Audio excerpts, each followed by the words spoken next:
This episode of the Prestige Junkie Podcast is brought to you by Peacock, presenting the original competition series, The Traitors. Emmy Award winner Alan Cumming hosts the treacherous murder mystery game with a cast of reality stars and celebrities in the Scottish Highlands. Decider says Season 3 of The Traitors is its biggest yet and takes reality competition to stylishly outrageous new levels. All episodes of The Traitors are streaming now, only on Peacock. Hi, everyone. Voting for Emmy nominations finally begins this week, and if the conversations I've been having with Emmy voters lately are any indication, it is pretty much impossible to feel like you've actually caught up on all the worthy contenders. So this week, I'm welcoming back my friend, Reid. He's the writer for Vulture and co-host of This Had Oscar Buzz, to talk about a theme he tackled in his own Emmy season newsletter for Vulture last week, the contenders that voters really shouldn't overlook, even if they think they just want to vote for the shows that they already know and love. Joe and I will talk about how hard it can sometimes feel to get voters to clock into something new, and why some of these underdog contenders don't feel like they've broken out in the way they deserve. But it's not too late. We'll make it happen. After that, you'll hear my conversation with Ellen Pompeo. She took on the incredibly challenging role of Christine Barnett in Good American Family, which is inspired by the true, kind of incredible story of Natalia Grace. I am Katey Rich, and this is the Prestige Junkie Podcast.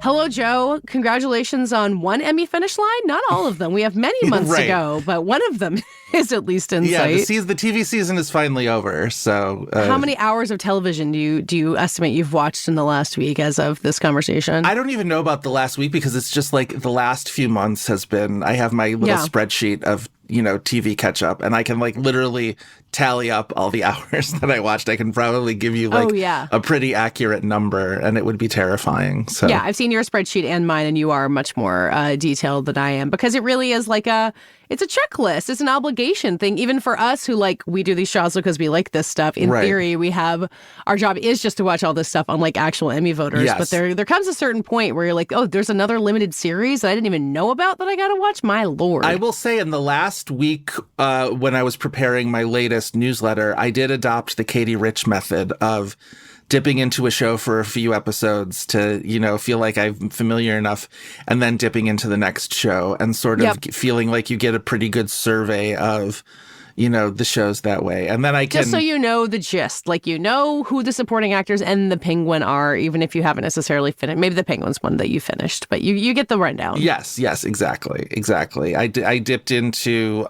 Laid, and I dipped into Deli Boys and Bad Monkey and few other ones. I mean, I think the people whose job it is to promote these shows in Emmy season, who we talk to a lot, are thrilled by even that. When you talk to them, it just feels like a journey for them to be like, no, this show exists. No, please pay attention to this.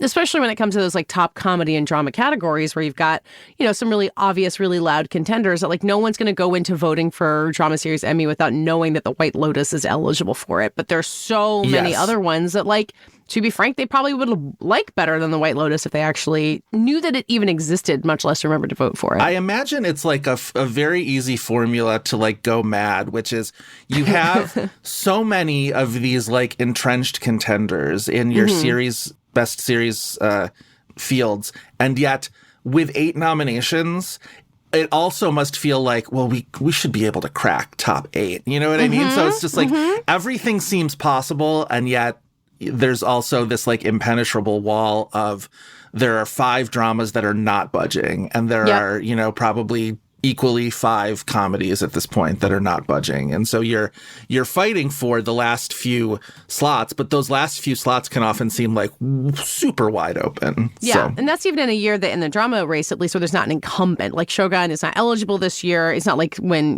Succession or Game of Thrones would just win year after year. It is, in theory, wide open, but like you said, there's not as many spots as it seems. It's wide open between 4 shows. And drama's very fascinating because you have, like I said, the top of the category, which is wide open in its own way. And then the bottom of the category, which is okay, what's filling out those last few slots? And that could also be equally fascinating. Yeah. So before we get into some of these specific like shows that we want people to make sure that they catch up with, they've got a little bit of time left before ballots are due. I mean, you know more about Emmy history than most people that I know. And I think you and I both remember pretty well the periods in like the 2000s and 2010s where like you just got streaks that would not go away. Yes. And I don't think the Emmy voting body is as different now as like the Oscars are compared to how they were 20 years ago. Right. But it does feel like this group has evolved in some ways, and the rules have evolved to make those streaks a little easier to break if still kind of built into how the Emmys work.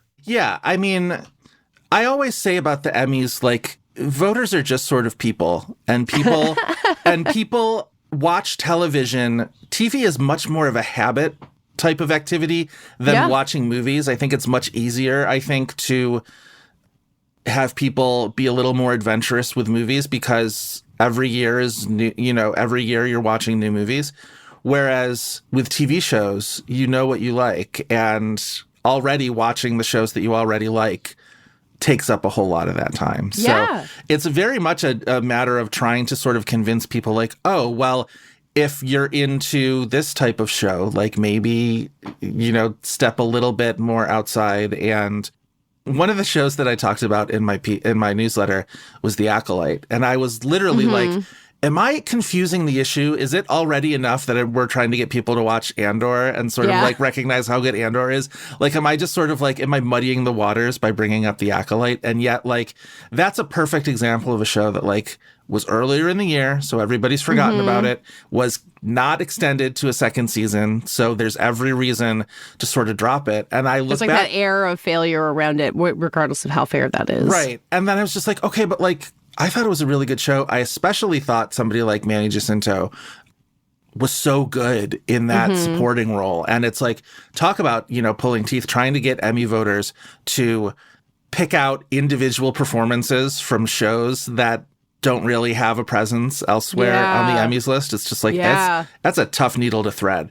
It's really hard.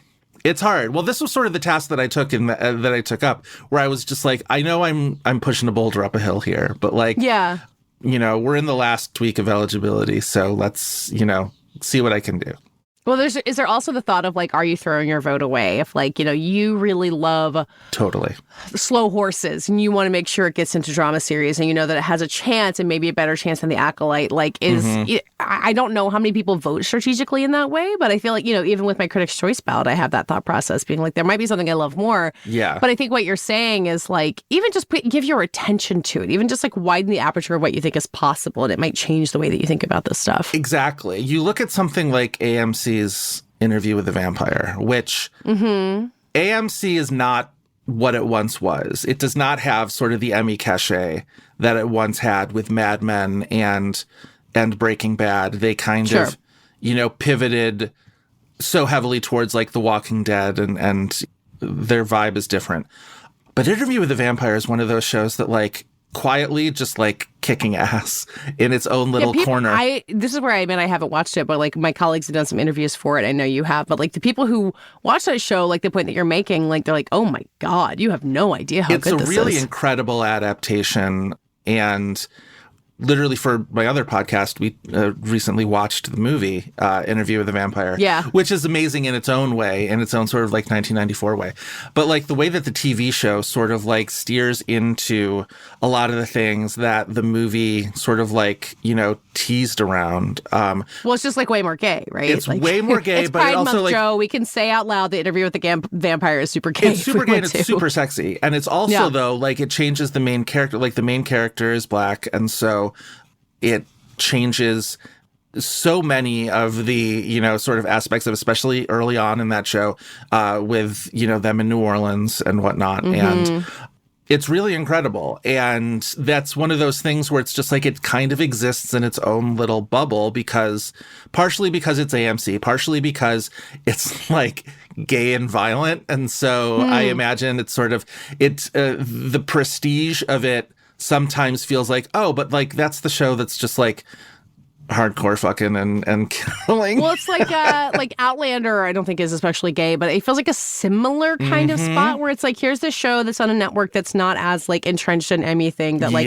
you guys love that, that's okay. And like on some level, it's okay to have shows that aren't supposed to be in this contender, but it sounds like Interview with the Vampire achieves another level that's worth considering. It's definitely better than a lot of shows that are going to get nominated this year. I'll say that. So, not that you have to name any names. Well, and that's always the thing, right? Every year was just like you can always name shows that you think are better than some of the nominees, and so that then opens up all sorts of conversations. So yeah, I mean, I think there is an interesting conversation just about why some of these are on the outside looking in. Like, the AMC question, I think, is a valid one when it comes to the Acolyte. I do think that cancellation and like the general genre bias of the Emmys, despite some outliers, is part of it. Yeah. But like you have St. Denis Medical on your list. Like that's a Peacock comedy. Like they are, they're out there behind Poker Face. They're out there with Traitors. Like there's no reason they shouldn't be as visible. But I really like that show as well. And I feel like it's also flying under the radar for reasons I can't even like quite figure out. Well, and it even sort of like comes from a, pedigree of flying under the radar because it's the same Justin Spritzer who created Superstore and I believe also American Auto, which is just like, so it's this like legacy of shows that people are like, what's a really good show and you're not watching? And Superstore, I think even by the end there was pretty widely acknowledged as a show that was like really, doing something really good on TV and was just not at all in the Emmys sphere. I think those are the ones that I think are most frustrating, are the shows that are like, oh, wow, you're just not in the conversation at all. People have sort of like, set you aside. And, Industry, I feel like Industry is not a show that I like, but Industry is a similar one where like people are putting that show at the top of their like top 10 for the whole year list last year.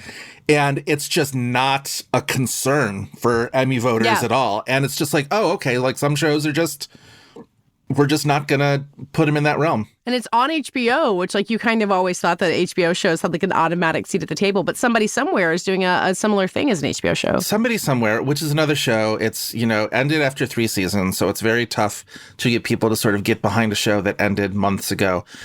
But like one of the best shows on TV. And in particular, I feel like what Bridget Everett is doing, I feel like if more people knew who Bridget Everett was as like a New York City sort of like cabaret performer, they'd be all the more impressed with what she's doing in Somebody Somewhere, in that she's bringing that personality that she has on a stage together with a character who is a little more introspective and a little more sort of, flawed, and the confidence that she shows on stage is sort of counterbalanced with a lot of sort of self-sabotage and self-doubt in Somebody Somewhere. And it's an incredible performance. It's genuinely, I feel like if more people watch that show, it would be insane to imagine Bridget Everett not being a major contender for lead actress in a comedy. And and also like some of the like supporting performances. Jeff Hiller, who is a character actor who I've loved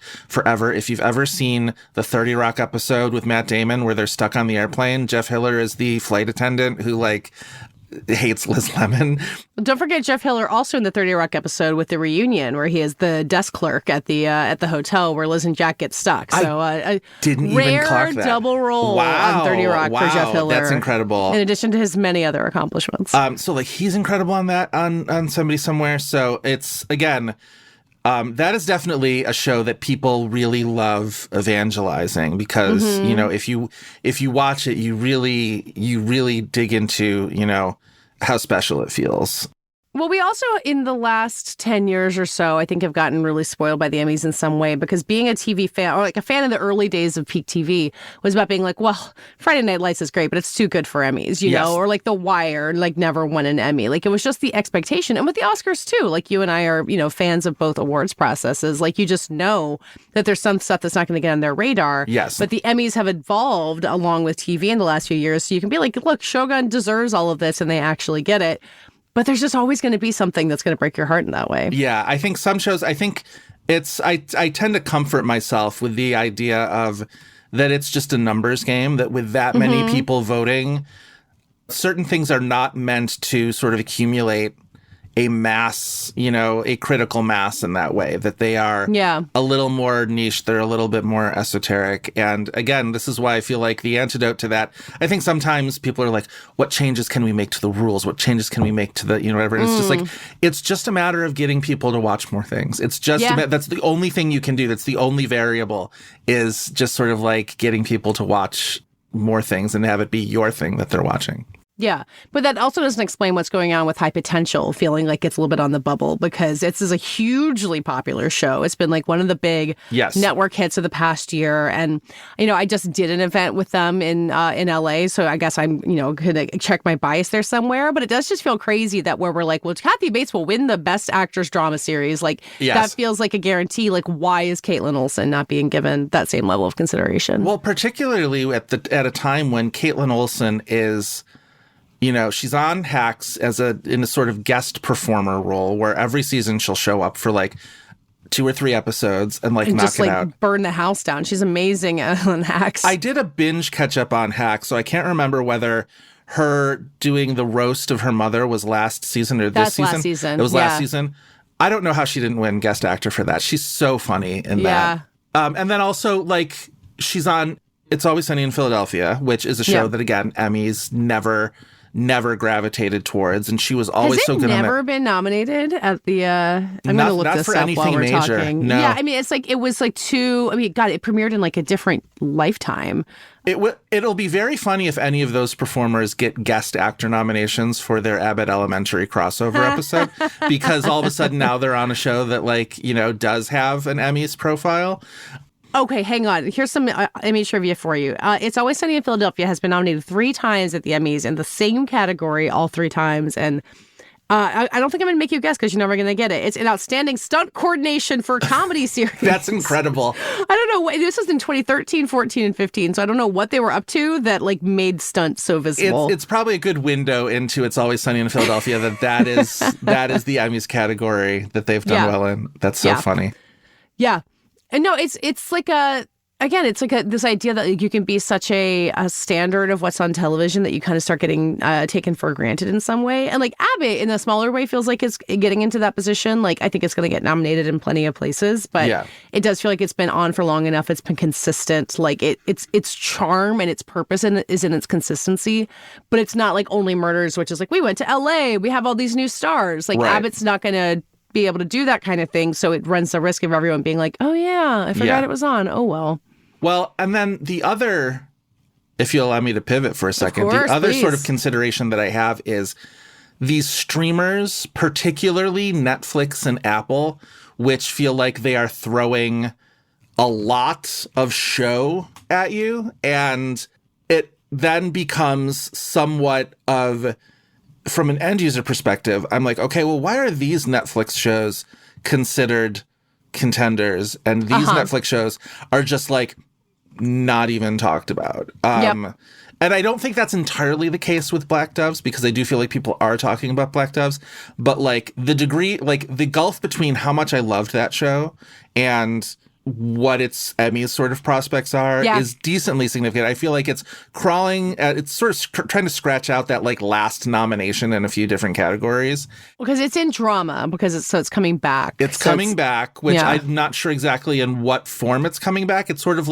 Presumed Innocent, I think, is in that. Sure. No, wait, Presumed Innocent is an anthology. It is coming back, but it's committed itself to being an anthology, so that's why it's in limited series. But Black Doves doesn't come back with Keira Knightley and Ben Whishaw apologies at all. What's the point? That's the show for me. Ben Whishaw just won a Gotham TV award, which is now a thing. So I'm hopeful that maybe that sort of propels things forward. Another person who just won a Gotham TV award is Poorna Jagannathan from Deli Boys, I believe. And Deli Boys is another show that one of many comedies, you know what I mean? It's a new comedy this year, but would be cool if people would sample that, because she was so good, I thought, on another show that Emmys overlooked, which was Never Have I Ever, which was, again, Netflix show.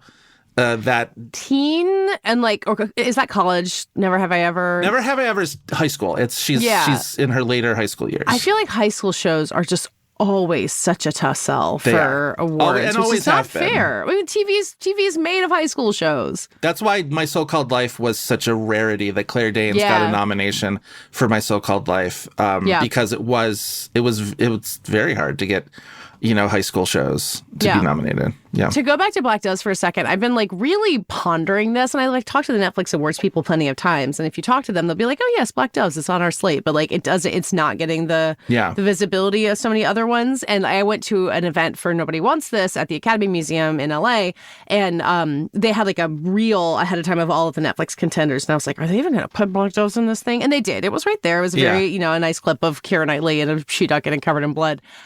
But my theory that I don't know how much water this holds is that they're all in on adolescence for obvious reasons. It is a huge breakthrough hit. It's a genuine phenomenon. It checks every box. It's in a different category as Black does, as we said. But I kind of wonder if they're all right, one UK breakout, this is the one we're going to put our energy behind, and it makes it tricky to do both.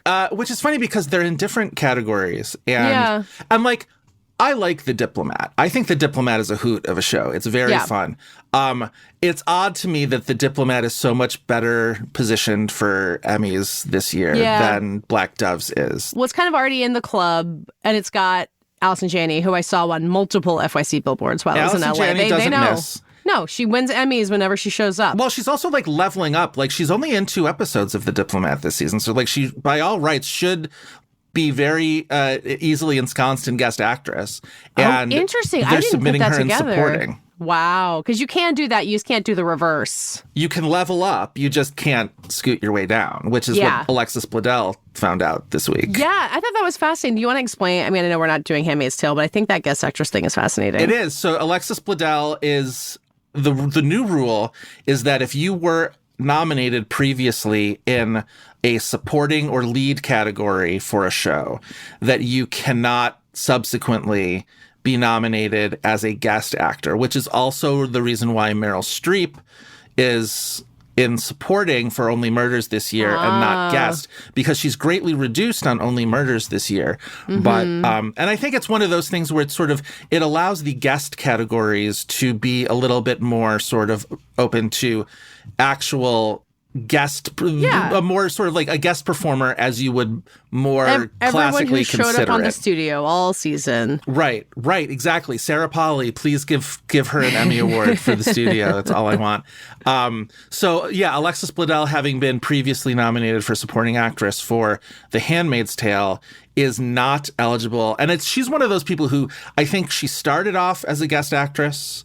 And she's won, I believe, guest actress before is the other thing. So, and this being a new rule now, it locks her out, which on one level, bummer for Alexis Bledel, but also she does have her Emmy. You know what I mean? And The Handmaid's Tale has won plenty. So, but I think that's an interesting quirk. The guest categories are kind of fascinating this year. The fact that Sam Rockwell is not eligible for guest for White Lotus is because he showed up meditating at the very end of the last of the season finale. But that is the definition to me of a guest actor. He basically had a 2-episode arc of his big monologue and then the next episode, and that's more or less it. And I guess he makes room for Scott Glenn to get into best actor for White Lotus or guest actor for White Lotus because he actually qualifies, but. Yeah, it's a shame. It certainly crowds out one more person out of supporting actor in a drama, and that category is real busy. So yeah, those supporting categories are, good luck to everybody who's trying to figure those out. To talk about another network that often does really well, but is maybe throwing too much at the wall. I mean, FX won, didn't win comedy, but came very close with The Bear last year, and then also had Shogun. But they have 2 limited series, we've kind of both flagged them, that just feel they're struggling to break through for reasons I can't quite figure out. You wrote about Say Nothing in your newsletter, which is a big, massive, book adaptation that they're good at. I have been obsessed with Dying for Sex, the Michelle Williams series. I just think is one of the best things. I'm so glad you essentially forced me to watch that show because it can feel like a tough ask because you are promising viewers that what you are going to watch is going to end with an incredibly sad, death of your main character. It's essentially promising that in the title.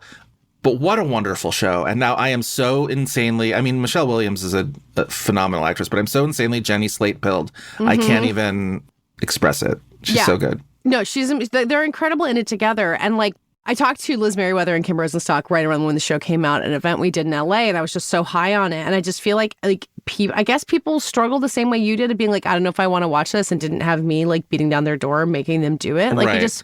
And Say Nothing, I think, is maybe a little bit easier to understand why it would be a tougher sell, because it is like a big historical thing without stars in it. It doesn't have stars in it. It is not American. And it, for as much as I think Americans probably have at least a broad grasp of the Troubles, we don't have a sort of specific, working vocabulary of that. And also, I think the fact that, you bring up the FX of it all, I think that show came and went very quickly. And I think by the fact that it dropped its entire 9-episode season all at once, that we see more and more that really does shorten the window of relevance for a show. And it, on a show that maybe could have built up some momentum and could have built up some suspense as it went along, that it allows a show to sort of be,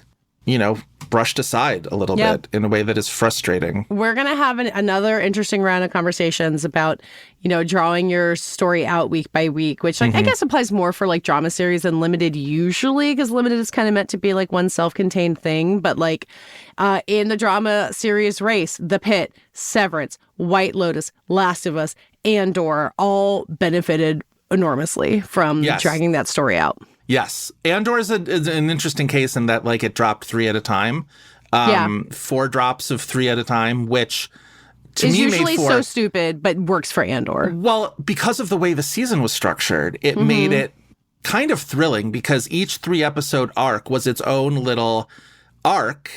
And in between each of those drops, like a year passes, right? So it's like...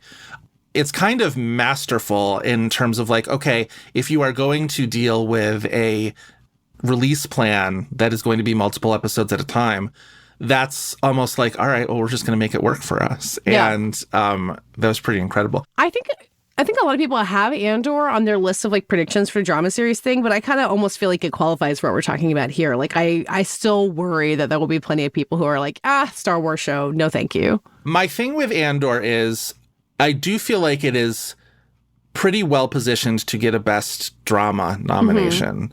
I think it exists maybe in terms of Emmy likelihood on a little like sub level below Severance, White Lotus, Pitt, Last of Us. And then you have Andor, but I think it's pretty like solid there with like that and Slow Horses in your 5 and 6 slot. My worry, my pessimism is that cast is so full of not only amazing actors, but like actors who are like giving what I would say are like classically Emmy bait. You know what I mean? They are getting these huge spotlights. Stellan Skarsgård, Genevieve O'Reilly, Denise Goff. Just getting these, these episodes and these moments that are like, like it's just so much like you can picture it in a clip that you're showing in an award show. And it's like, my worry is that like none of those people are going to be in contention for those, those supporting actor races, which are so incredibly busy because you have The White Lotus and Severance and The Pit and, on and on it's too many.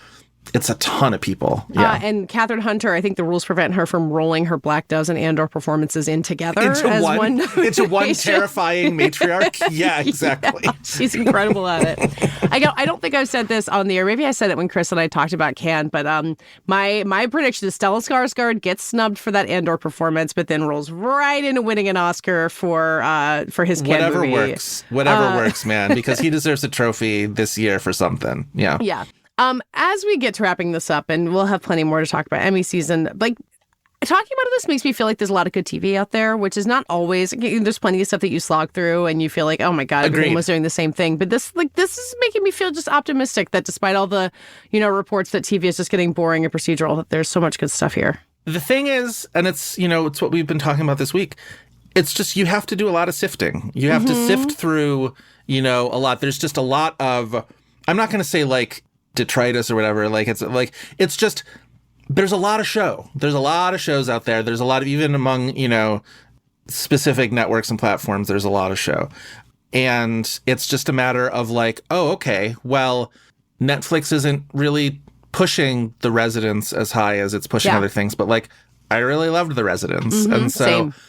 yeah, it's just a matter of try some stuff. Feel very free to start watching a thing and then stop watching it if you're not into it. That's, I feel like, habitually, I think there's a sense that like, if you commit yourself to a TV show, you've committed. And it's like, feel free to drop something. Get a taste of it. Get a sense of if you like it. I mean, certainly there's been so much stuff that I've watched. I mean, Andor is what I keep talking about. It's like I watched it because I kind of felt like I had to, and I just like burned through it. I was so thrilled that I got into it. So you kind of never know what might surprise you. Can I mention 2 actors in shows that are probably going to do well that I still feel like are going to get overlooked?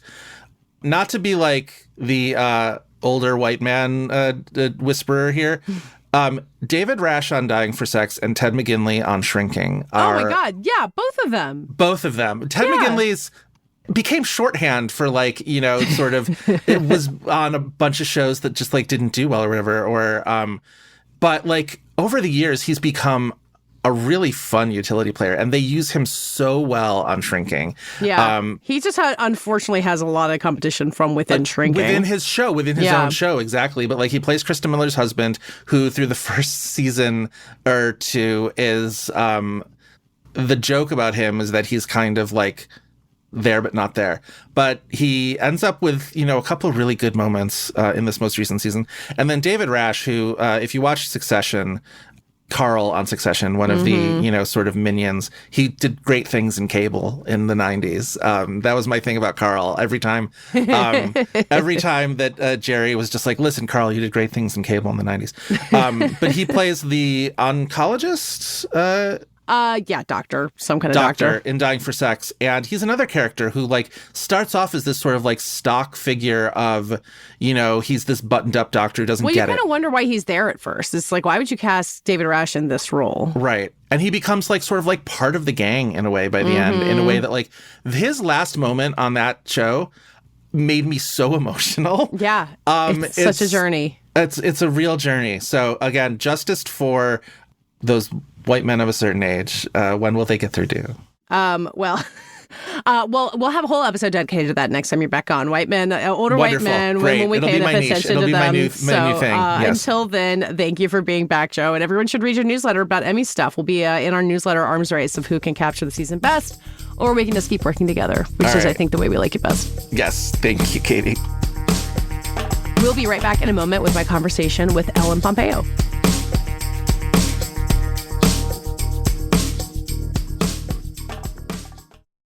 This episode of the Prestige Junkie podcast is brought to you by Peacock, presenting the original competition series, The Traitors.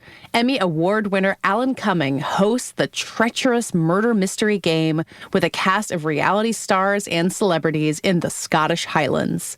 Decider says Season 3 of The Traitors is its biggest yet and takes reality competition to stylishly outrageous new levels. All episodes of The Traitors are streaming now only on Peacock.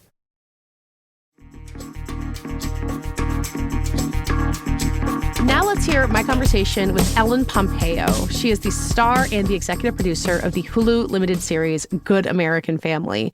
It's based on the true story of Natalia Grace and her adoptive family, Christine and Michael Barnett. The Barnetts came to believe after adopting her that Natalia Grace was in fact an adult posing as a child, and then they left her to live on her own in an apartment, later being charged with child abandonment.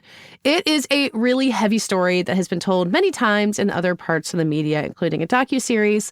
But as Ellen tells me, she and the series creator, Katey Robbins, had a lot more in mind than just retelling a lurid true crime story. As you probably know, Ellen has spent 20 years as the star of Grey's Anatomy, but she's been trying for years to find the right role to really reintroduce herself to audiences as someone other than Meredith Grey. It's been a long process for reasons that have a lot to do with Hollywood and the broken parts of the system. But through it, she's learned a lot about what it takes to make something actually good in this business, how to advocate for yourself and for others on set, and then even what a difference it can make to have the right hairstylist to make your set actually inclusive. She says it's a little sexist that she has a reputation for being outspoken about things that no man would ever be called out for. And I agree, but it also makes her a really fantastically candid and interesting interview. So you can hear it all in my conversation with the star and executive producer of Good American Family, Ellen Pompeo. To get started, I think you had said that you had been looking for the right role for a long time, the right thing to take on, and this was the one that made sense. And I'm curious, without naming names or revealing anybody, what were the things that came to you that weren't right? Like, what did you see and say, nope, that's not the thing. I got to hold out for something that feels like the right move outside of Grey's? So the truth is it's not like people present me with options constantly. Like, I don't get that many offers at all. Because I think that, people just sort of know that Grey's is this weird thing that lives on its own, that sort of is its own universe, and no one wants to go up against it. Sure. And I've always been locked into a contract. So I would say the things that, to answer your question, more were things that I was trying to produce. Books that I had found, or projects that were brought to me as a producer with the intent for me to star in, and hoping we could get something sold and made. So they weren't ever things that came to fruition with somebody else, let's say, but they were more projects that I was trying to get off the ground to star in, and nobody was really interested in being the one that would greenlight something that would give me a reason to get off of Grey's. Did any of those projects share any DNA with Good American Family? Were there similar characters that kind of pushed you in this way that you were pursuing? No, none at all, actually. It's really kind of crazy because I love spy movies. Born Identity is like one of my favorite movies in the spy genre. I have many favorite movies, but different genres. So there's something about thrillers and the spy genre that I really love.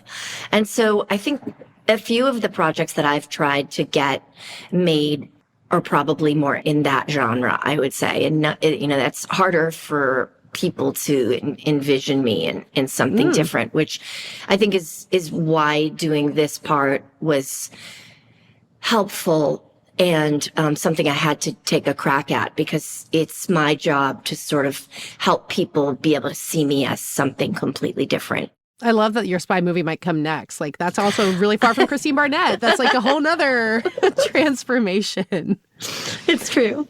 I mean, yeah, I love how frank you were about when this project first came to you. It was in the works already. I think you said, like, why would I do this? Like, this seems like a crazy thing for me to take on.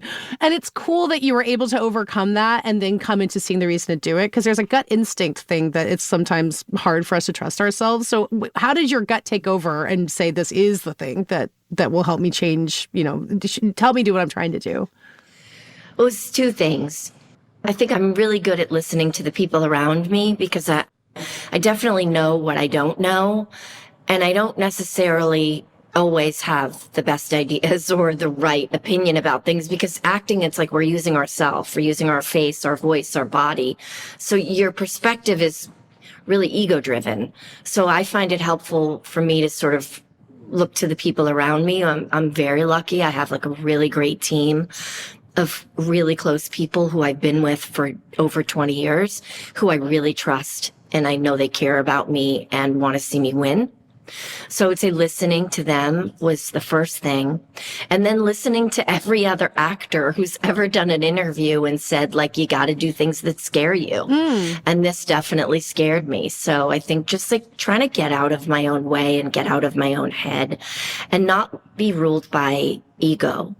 I think as a human being is one of the most important things we can do is to try to not be ruled by ego, because it's dangerous, I think.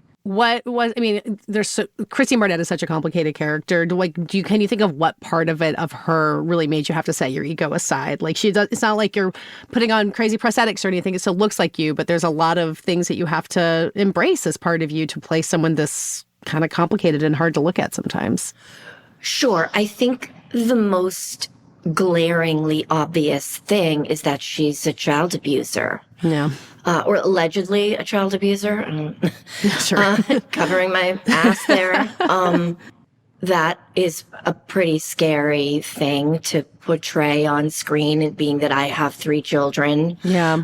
You know, there's the internet, there's phones, there's, the idea of my children potentially seeing footage of me being like this, is a little frightening. And as a parent, you don't want to mess your children up. And I think, having a mom that's in the public eye and is a weird experience too. So just sort of trying to be responsible and making sure that I'm not traumatizing my kids. Yeah.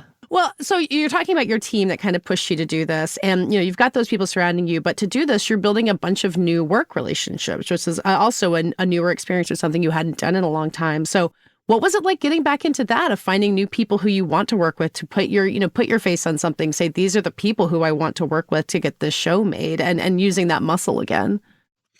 Again, it was really my agent who represents Mark Duplass as well. And he said, I've got your Michael Barnett. And I said, really? And he said, yeah, it's Mark Duplass. It's got to be Mark Duplass. You guys have to have dinner. So we went and had dinner. And I don't know if you've ever had the chance to meet him, Mark. Yeah, he's a lovely guy. It's just like the loveliest, right? Yeah. And then, before I met Mark, I met Imogen, who we can't say enough about. I can't say enough about. This show would not have come together without Imogen. She was really the first thing that had to happen for this show to work. And she's extraordinary in this role. And not only, I want to give her really her flowers, and Mark speaks about this a lot when we've done panels, because the truth is Imogen hasn't really ever had a real lead speaking part in anything. Yeah. She's been done a lot of background work, a lot of stand-in work, been on sets quite a bit, but hasn't really had the opportunity yet to play a lead character, a complex character. And here she is, not in her native tongue. She's British. Yeah. So she's taking on this accent. She's taking on this role, which is complicated, and she was criticized by her community for. Some people, were championing her, but not everybody. There's plenty of critics around every corner. So, I thought, she's so brave and so incredible.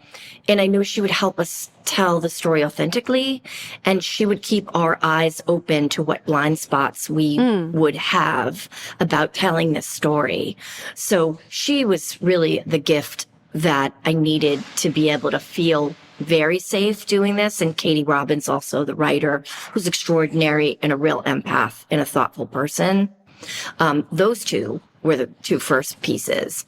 And then Duplass fell in after that. And yeah. Well, that's a lack of ego thing too, right? Is having a co-star who you can really genuinely say, tell me when I'm wrong. Tell me if I've got something that's not working right. So I feel like that's a building of trust in a different way of, you're on this as an executive producer. You've got a role in that, but you need to be able to have that real back and forth to get the show right. Yeah. The incredible thing about doing a television show for so long and working alongside so many dynamite actors I've had, Sandra Oh and Patrick and Eric Dane and T.R. Knight and Katie Heigl. And, these people were just so powerful. And I've been able to learn so much. And the fact that you get to do it every day in practice, what you get really good at is being present. And what I'm really good at, I find, is connecting with people. So the combination of that, I think, really helps me. I love talking to people. I love connecting with them on a human level. And I think that's sometimes I'm open book to a fault. But in my work, it really helps me be vulnerable and just try to be present. And build those new relationships, probably, if you can be present for someone. Yeah. Yeah.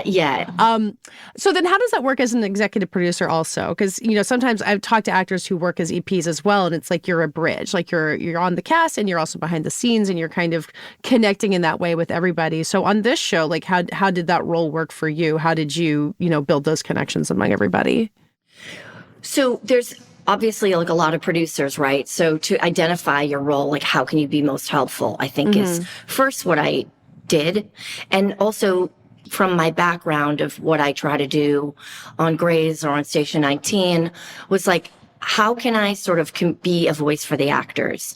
Because there's lots of producers who do lots of other things, but how can I be a voice for the actors and the crew? I have a voice and I have the power that some other people don't feel comfortable enough to use. So I really just try to go around and say, like, what can I do for you? Is there anything you need? Do you need an earlier call time? Do you need a later call time? Do you need, like, how can I be helpful? And really just kind of listen. And again, I've come to that from learning a lot of lessons. Like I've stuck my foot in my mouth. I've overstepped. I've tried to advocate for people who didn't want to be advocated for. Like, not to say like I haven't messed up majorly producerially. Like it's all a journey and a learning process.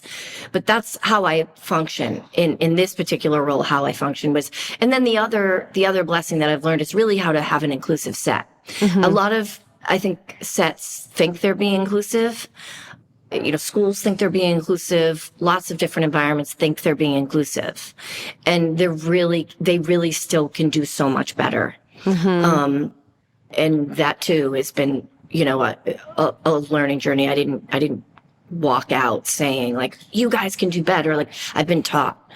I've had the blessing to be able to listen when people have criticized me and tried to teach me things. And we can always do better and be more inclusive. And so because I work on a Shonda Rhimes show and I have a real front row seat to what true inclusivity looks like, I've been able to use my capacity as a producer in that way as well on this set. Did you have to learn to be able to really listen to criticism like that? Or do you think you were born with it? Because I feel like so many people, if they're told like, hey, you didn't get this right, try next time, they just shut down and like no one can learn that lesson. And it's kind of, it feels like a rare gift to me. Do you feel like you always had that in you to kind of take that criticism? No, I don't feel like I've always had that gift. I feel like I've, you know, as I get older, I realize that, you know, it's good to just listen. Sometimes that's all you need to do is listen. I was definitely much more defensive when I was younger, which I think is kind of normal. I have a teenager and I think that, you know, life is a process and I think it's sort of natural. Our defense, our ego wants to be defensive. That's our first mode is to just like throw our hands up and get defensive. But hopefully if you grow emotionally, you learn that you don't always need to be defensive and you can listen, which is just, you know, the journey that I'm on. Yeah. But, you know, I could get defensive too, you know. Well, you said like earlier, like, you know what you don't know. And like that level of self-knowledge is half the battle, right? It's just being aware. I mean, it's also like, it's, you know, listen, being in the public eye for this long is an extraordinary training ground for life. Like you've got to be tough. You got to take your lumps. You know, I've been dragged, I've been ripped, I've been, you know, for shit that I didn't do, stuff gets mischaracterized.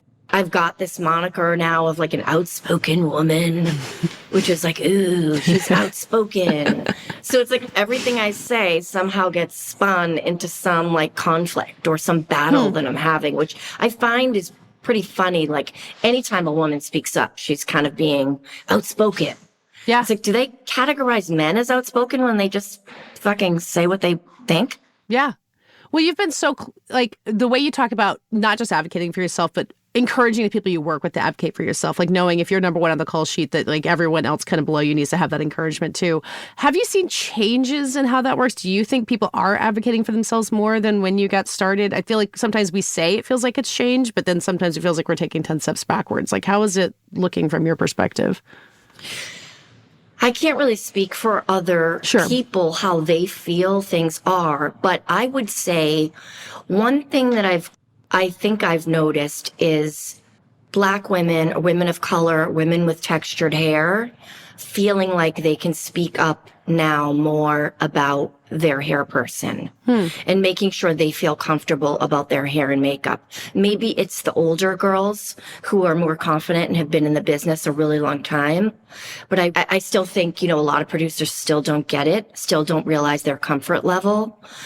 And it really takes these women to speak up. And so I've noticed that now that more women feel okay to speak up and say, hey, this hair person's not working for me. This makeup person isn't working for me. And that, little strides, I'm sure it's, it may not feel like that for women of color and women with textured hair. But I something since I started, I definitely notice women being a little bit more comfortable to speak out about that. And that is good, obviously. Yeah. You saying that is like, that's such a specific thing, but it makes me think about what you're saying as an executive producer, where you go around saying, like, what do you need? What's a thing? Like, creating the space for someone to speak up about that one specific thing can make such a world of difference. Like, that feels like something you've learned in your role as a producer, that level of listening makes the difference in making people feel like they're welcome somewhere. Yeah, for sure. Yeah. It's also such a difficult time right now in our business that I think we all have a level of gratitude just to be working. Yeah. And especially like we shot this show in Los Angeles was really important to me. And I really advocated and pushed for it, and even went so far as to say I won't do it if you don't shoot it in Los Angeles. And kudos to 20th and ABC and Hulu and the whole gang who bended on their knee and said, like, okay, we'll do it in LA. Yeah. Well, I've been hearing that from people who work in the business, about like trying to fill sound stages that are empty or keep business there. Like, when you have someone who says, I won't make this show anywhere else, and you can get them to actually do it, like, that can be like to the thing that saves production in LA, which seems so big, but like it seems like a responsibility you take really seriously, that like this is a business that has to be saved, and you are one of a handful of people who might be in a position to lay down the law in that way.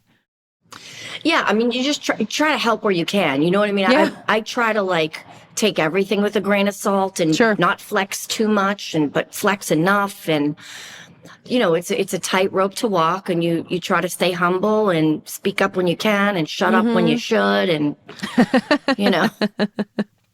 Well, now that this show has gotten made, you're talking about your experiences trying to get things off the ground that didn't go somewhere. Like, what's your perspective on what's getting made, what's getting green light? We talk all the time about contraction in television, but obviously so much good stuff is getting made. Do you see us, getting toward a place where more good stuff is getting made that either you can be in or not? Like, are we getting enough TV shows on the air that are worth watching?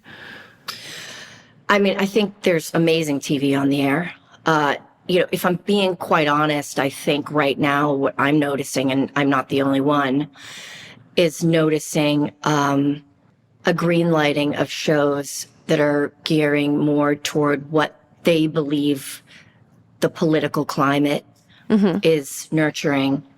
Shows set in the middle of the country, shows with predominantly white casts, the further marginalization of gay characters on television, transgender characters on television. I feel like there's a real, like, they're rolling it back right now. Yeah. If I'm being honest, that's what I feel like is going on.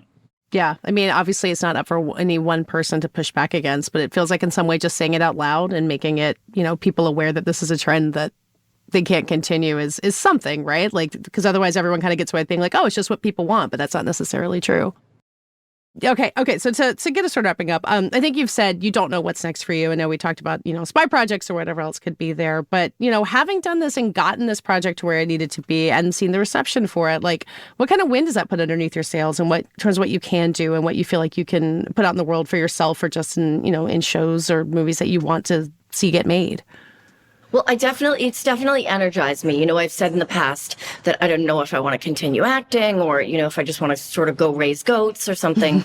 And it definitely, energized me in a way and gave me a little confidence boost that I needed, that not only can I play different characters and I'm capable, but that I had fun doing it. Yeah. So this has definitely energized me in a way where I'm super excited about, whatever the next opportunity I decide to do will be. And, speaking about how well it's done, I have a comment about that as well, which again, I want to give the studio credit, because initially there was like this hesitation to market the show internationally, sort of with me, and spend the money. Because, we talk about producing, we talk about development and is there still money to develop projects? And when you cut so many executives and you fire, not dissimilar to what's happening in the country, which is like you cut out the middle class, what's holding everything up? And in television production, if you cut out the development executives, then you can never develop a project where it gets to the place where you're super excited about a script. Like, you have to develop things. You have to spend money on things. You know, you can't just sort of cut costs everywhere, make things for as cheap as you can possibly make them, and think that they're going to do well because, but again, do they care if they do well? Because they sell phones and trash bags, so they don't really give a shit if the TV business makes money or not, I guess. But for this, I really advocated for like, let me go do a press tour, let me go to London, let me go to Paris, let me really get out there and work to promote this show. I'm never something I'm afraid to do is work hard. So we made this thing, and if I have a profile in all these countries because of Grey's, like, let me get out there. Let's like put together a team and send me out there to tell people about our show. It's an important story, super important for Imogen for this story to get out. And kudos to them again. The studio was like, okay, we'll spend the money and we'll market this show the way that you're asking us to. I mean, obviously they're going to market it to some extent, but I pushed for more international marketing and it paid off. Yeah. And so, you know, again, that gave me a little bit of energy to say like, oh yeah, like I can flex a little bit and get what I want. And it paid off. I don't have egg on my face. So. Well, and like you said, it's not just about, you know, you and getting your face out there. I think something that Katey has said as well is like this story, it's been, you know, told a lot of times, but there's a way that you can get into it on this that like it means something. It means something outside of just the art that you guys were able to make. So there's a power in making it so visible in that way too. Oh, for sure. I mean, the whole perspective shift for this show and to ask the audience to look at yourself and question why you believe what you believe. I mean, even, you know, the social media track, talking to the marketing people, the social media uptick after episode 5 was so interesting and extraordinary. It's like so many people had thought they knew exactly what show we were making, right? And then when we flipped it, literally flipped the script in episode 5 and was like, no. What about if this happened? Yeah. And we asked the audience to ask themselves, why do you hold the biases you have? Why did you think that she was a bad kid? Why do you think, you know, and the opportunity to get that through art, have people question themselves and question their decisions or their biases or their mindset is, it's a pretty cool way to make a living, I think. Yeah, well, just, you know, and be like, hey, you thought you knew what I could do. And here, and like, and for all of you, not just you, but, you know, you get the chance to tell people they don't know the whole story, which is, you know, also part of what art is, I think. And to be fair, they're right. Like, why, you know, so many people say, why would you make this show? We already know this story. Sure. Why would you further exploit this story?